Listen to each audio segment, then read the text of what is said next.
Okay, I haven't seen a video out on YouTube on how to change the cabin air filter on a Nissan Murano.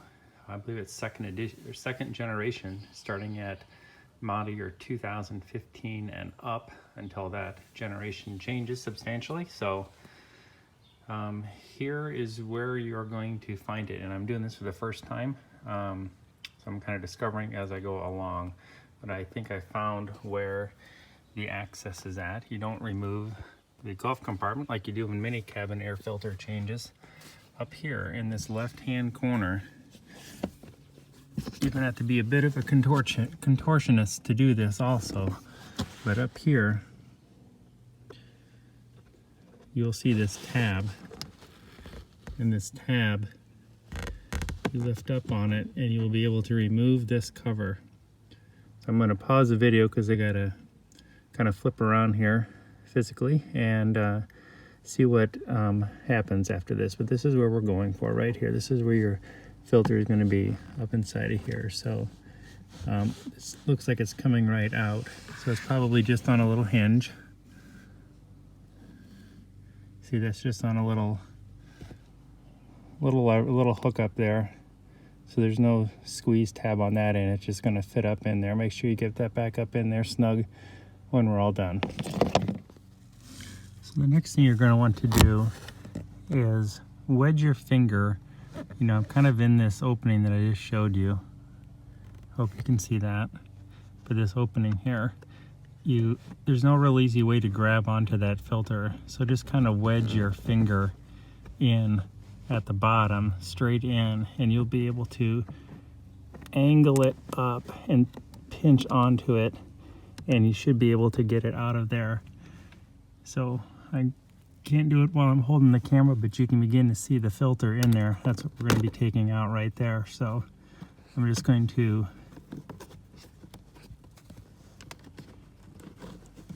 get that out of there. I'm just going to have to wobble it back and forth. I believe in some of the older Muranos, this had to kind of be squeezed in just a little bit. As you see, this filter is a little bit flexible. So I may have to just kind of squeeze it just a bit and maneuver it, wiggle it back and forth,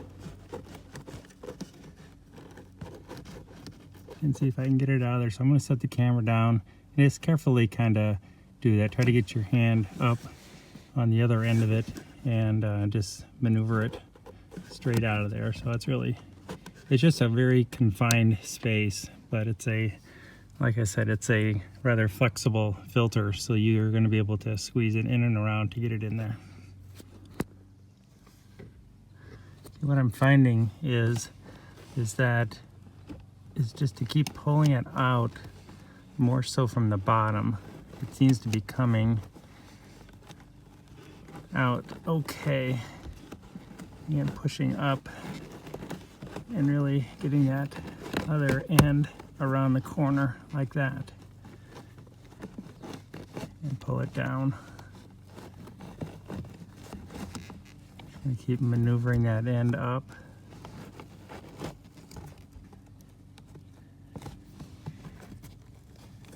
And just kind of remembering that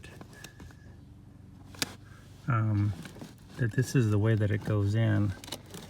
Okay, it goes in with this piece is on this outside, kind of facing you as you look in there. That's what comes in first. So this part here is all along the bottom, and then what we're getting to here, this is on the back side, the furthest in. That's what we could put in first when we go to put the next filter back in.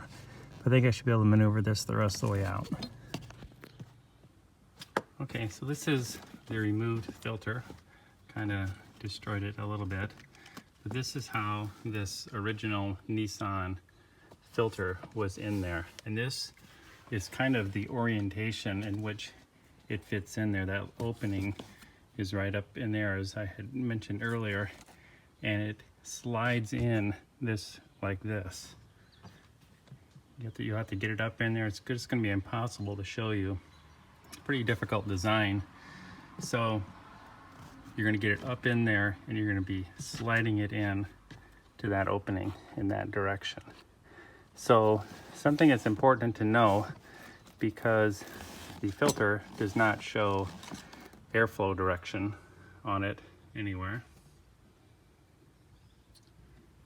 And filters are typically made to go in one direction.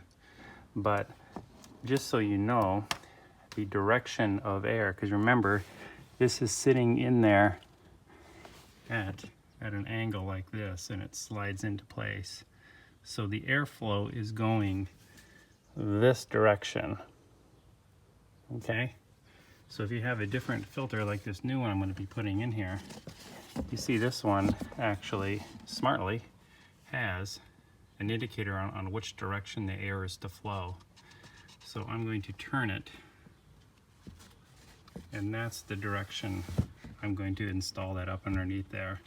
So the air flows this direction through the filter and this way to your vehicle. So you just got to get that maneuvered up in there and get that cover put back on, and that should take care of it. Okay, the new filter is installed, and I got the cover back on there, and I wanted to share one little helpful hint, hopefully. This is the old filter laying here. It was a pain in the butt getting this thing up in there and slid across into place. You know that that opening that's up there kind of goes in this orientation here. What I found was the easiest way, because this is going to be going up in there, went up in there like that, and I found that this leading edge really needs to go into that slot first. That has to get up in there, and then you can work this bottom slot in there, and then it will slide in. And what I found was on this top end, this would be the very top of the filter as you're starting to put it in there. What I found was helpful, because this just wouldn't get through that opening. The bottom part was kind of easy to get in there, but this top one that's going to go up in there first was very difficult to get in there. And what I found was helpful was just kind of squeezing in the ends of this just a bit. You don't want to destroy it, but this is kind of rigid. It's just paper kind of material.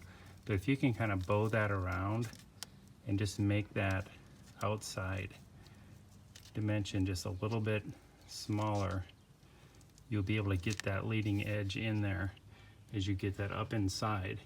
And then the rest of it will kind of get up in there. And you just have to continue to finagle it in there. And then once you get that leading edge in there, you'll be able to start pushing it through the rest of the way. Now that opening is not as wide as the filter is. You would think that it would be, but it's not. As you looked at that little door that I took off initially, it was smaller than how long this was.